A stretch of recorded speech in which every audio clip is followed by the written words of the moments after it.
Movie की शुरुआत में हमें दिखाया जाता है कि लगभग 30 साल की एक टीचर जिसका नाम लाना है स्कूल में बच्चों को डच लैंग्वेज सिखाती है। लाना ने क्लास में एक टेस्ट रखा होता है और वो सभी स्टूडेंट्स को टेस्ट पेपर बांटकर अपनी चेयर पर जाकर बैठ जाती है। तभी लाना देखती है कि क्लास में बैठा एक लड़का उसको लगातार घूर रहा होता है। लाना उसको इग्नोर करके अपना काम करने लगती है, लेकिन वो लड़का फिर भी उसको घूरते रहता है। यह देखकर लाना उसको गुस्से की नजर से देखती है और फिर से उसको इग्नोर करके अपने काम में बिजी हो जाती है। बाद में लाना जब अपनी बेटी को दूसरे स्कूल से पिक करती है तो वो देखती है कि वो स्टूडेंट अपने डॉग के साथ बाहर घूम रहा होता है। लाना उसको देखते ही रहती है कि तभी उसकी लड़की उसको घर जाने को बोलती है और ये सुनकर लाना खुद को संभालती है और उस लड़के को देखते हुए अपनी गाड़ी लेकर घर चली जाती है। अगले दिन क्लास में एक लड़का सबके सामने स्पीच दे रहा होता है और पीछे बैठी दो लड़कियां अपने फोन में कुछ देखकर हंस रही होती हैं। तभी लाना उन लड़कियों से उनका फोन ले लेती है, जिसकी वजह से एक लड़की लाना को गाली देने लगती है, जिसे लाना सुन लेती है। और जब उस लड़की से पूछती है कि उसने क्या कहा तो वो लड़की दोबारा लाना को गाली दे देती है। लाना उस लड़की को क्लास से बाहर निकाल देती है। तभी लाना का ध्यान उस लड़के की तरफ जाता है। वो लड़का अभी भी लाना को घूर रहा होता है। लंच ब्रेक में लाना देखते है कि वो लड़का उस लड़की को जिसने लाना को गाली दी थी बदतमीजी कर रहा होता है। वो उस लड़की का बैग फेंक देता है और उसकी साइकिल उठाकर फेंक देता है। लाना को लगता है कि यह लड़का उस लड़की को मेरे साथ की गई बदतमीजी के कारण परेशान कर रहा है। लाना फिर एक टीचर से उस लड़के के बारे में बात करती है कि वो लड़का कुछ अजीब बिहेव करता है। तो वो टीचर कहती है कि उस लड़के का नाम बैनी है और मुझे नहीं लगता कि उसमें कोई भी प्रॉब्लम है, वो एक नॉर्मल स्टूडेंट है। लाना छुट्टी के बाद बैनी को बात करने के लिए क्लासरूम में ले जाती है जो कि बिल्कुल खाली होता है। लाना बैनी को कहती है कि तुम इस स्कूल में नए हो तो बताओ तुमको ये स्कूल कैसा लगा। बैनी कहता है कि ये सब ठीक ठाक है। लाना पूछती है कि तुम बाकी स्टूडेंट्स के साथ मिलते जुलते क्यों नहीं हो। तो बैनी लाना को सीधा पूछ डालता है कि तुमको आखिर चाहिए क्या। ऐसा ब्लंट सवाल सुनकर लाना एकदम शॉक हो जाती है और उसके पास कोई जवाब नहीं होता। लाना बैनी के पास आकर बैठ जाती है और उसकी थाई पर हाथ रखकर बोलती है कि मुझे तुम्हारी फिक्र है। बैनी फिर से लाना को कहता है कि तुम्हें मुझसे आखिर चाहिए क्या। लाना कहती है कि तुम मुझे गलत समझ रहे हो,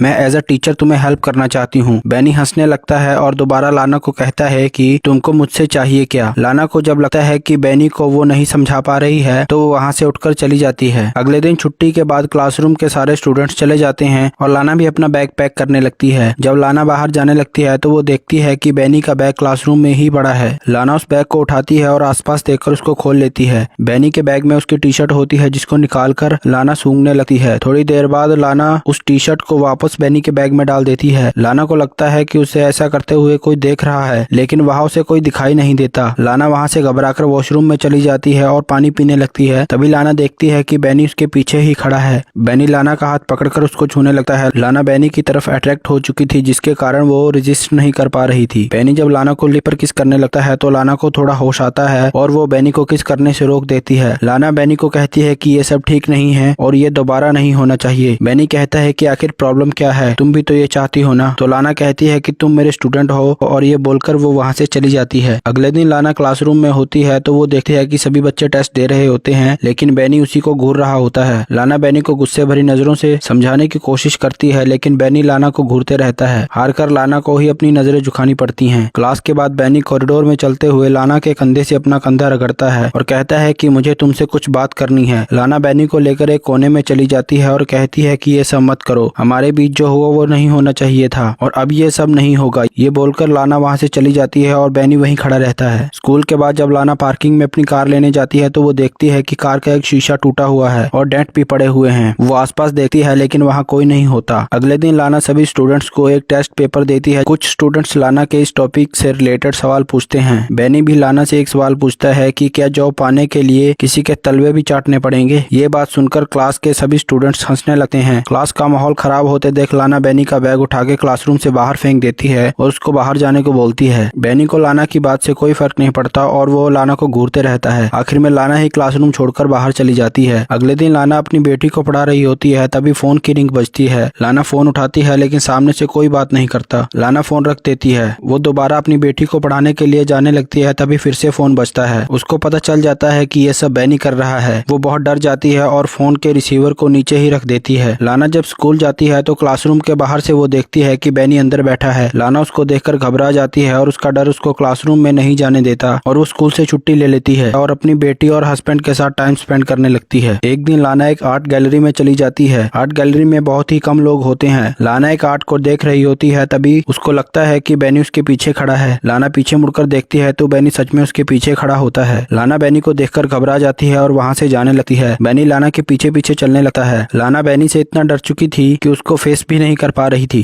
लाना तेजी से लिफ्ट की तरफ बढ़ती है और लिफ्ट ओपन होते ही वो उसमें चली जाती है, लेकिन लिफ्ट का दरवाजा बंद होने से पहले ही बैनी भी लिफ्ट में घुस जाता है। लिफ्ट का दरवाजा खुला होने के बाद भी लाना वहां से भागने की कोशिश नहीं करती। बैनी को देखकर वो उसकी तरफ अट्रैक्ट होने लगती है। बैनी लाना को कहता है कि आई मिस यू और वो लाना के फेस पर अपनी उंगली घुमाता है। लाना बिल्कुल भी रेजिस्ट नहीं कर पाती। लाना बैनी को किस करने लगती है, लेकिन बैनी उसको पीछे धकेल देता है। लाना को कुछ समझ नहीं आता। इसके बाद वो दोनों लिफ्ट में ही इंटीमेट हो जाते हैं। लाना की जिंदगी अब काफी कश्मकश में चल रही थी। लाना की बॉडी को अब बैनी चाहिए था और उसका माइंड कह रहा था कि इस रिश्ते की वजह से वो अपनी बेटी और हस्बैंड को खो देगी। लाना कई दिनों तक इसी उलझन में पड़ी रहती है कि वो अब क्या करे। लाना एक दिन एक ऐसा प्लान बनाती है जिससे कि उसकी फैमिली भी सेफ हो जाए और उसको बैनी से भी छुटकारा मिल जाए। छुट्टी के बाद लाना ऑफिस रूम में जाती है और वहां से अलमारी खोलकर उसमें से एग्जाम पेपर निकाल लेती है और फिर से अलमारी लॉक कर देती है। वो अपने चुराए हुए पेपर को बैनी के कोट में डाल देती है। अगले दिन लाना देखती है कि पुलिस बैनी को पेपर चोरी करने की वजह से पकड़कर ले जा रही है। वो ये देखकर बहुत खुश होती है कि अब उसको बैनी से छुटकारा मिल जाएगा। बैनी भी लाना को देखता है और ये देखता है कि उसके चेहरे पर एक अजीब सी खुशी है। समय बीतता रहता है लेकिन लाना बैनी को भुला नहीं पाती है। उसे बैनी के साथ स्पेंड किया हुआ टाइम बार बार याद आता है, लेकिन उसके मन में एक डर भी होता है कि कहीं बैनी वापस ना आ जाए। हालांकि लाना अभी भी बैनी की तरफ फिजिकली अट्रैक्शन फील करती थी, लेकिन उसे ये भी पता था कि उसका ये अट्रैक्शन उसकी फैमिली को बर्बाद कर देगा। वो किसी भी तरीके से बैनी से छुटकारा पाना चाहती थी। अगले दिन वो बैनी के घर के बाहर उसका वेट करने लगती है। वो देखती है कि बैनी बाइक लेकर कहीं जा रहा है। वो उसका पीछा करने लगती है। वो एक सुनसान रोड पर पहुंच जाते हैं जहां ना तो कोई इंसान था और ना ही कोई सीसीटीवी कैमरा। लाना मौका पाकर बैनी की बाइक को टक्कर मार देती है, जिससे बैनी की मौके पर ही मौत हो जाती है। लाना बहुत डरी हुई होती है। लाना का ये डर कि बैनी उसकी फैमिली के लिए खतरा है, सच्चा था या झूठा ये तो कोई नहीं बता सकता, लेकिन उसके डर की वजह से बैनी ने अपनी जान जरूर गंवा दी। अगर आपको वीडियो अच्छी लगी तो वीडियो को लाइक शेयर कमेंट जरूर करें और हमारे चैनल को जरूर सब्सक्राइब करें।